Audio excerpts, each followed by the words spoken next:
My name is Bethany McLean, and I've written the inaugural book for Columbia Global Reports. It's called Shaky, The Strange Saga of the U.S. Mortgage Giants, and it's about Fannie Mae and Freddie Mac.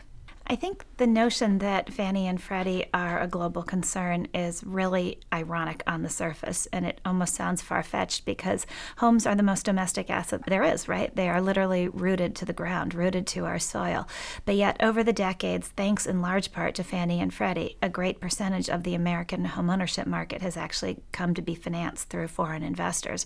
But as a result, foreign investors own a lot of the securities issued by Fannie and Freddie, which makes their health, their solvency of primary concern, not just to American political interests, but to global political interests.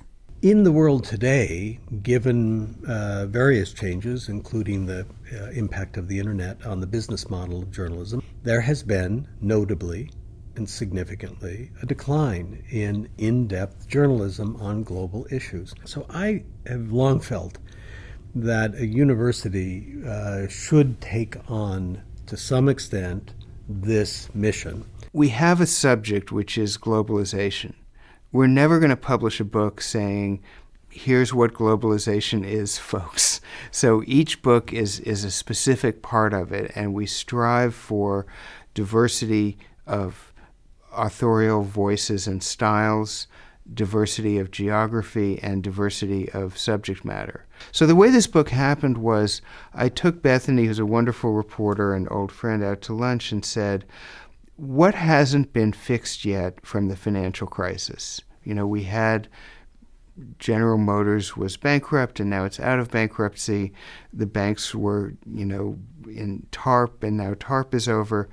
What hasn't been done? And she said the biggest unresolved problem from the financial crisis is Fannie Mae and Freddie Mac, the two government-connected entities in Washington that sort of guarantee and underlie the home mortgage market. The central issue of the book is something that most people don't actually know. Somebody asked me today, well, what happened to Fannie and Freddie after the government took them over?